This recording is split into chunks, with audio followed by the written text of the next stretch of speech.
گزری ہوئی زندگی کو کبھی یاد نہ کر، تقدیر میں جو نہیں لکھا اس کی پرواہ نہ کر، جو ہونا ہے وہی ہو کر رہے گا، کل اللہ پہ چھوڑ دے، اپنا آج برباد نہ کر۔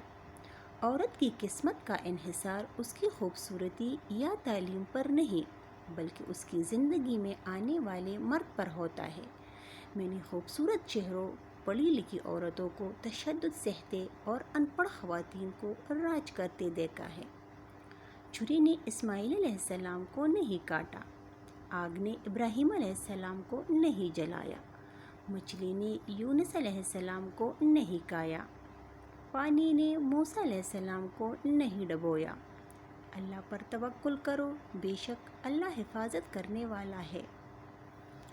نبی کریم صلی اللہ علیہ وآلہ وسلم نے فرمایا، خبردار ہو جاؤ، بدن میں ایک ٹکڑا گوشت کا ہے، جب وہ درست ہوتا ہے تو تمام بدن درست ہوتا ہے، اور سنو، وہ ٹکڑا دل ہے، جب وہ خراب ہو جاتا ہے تو تمام بدن خراب ہو جاتا ہے۔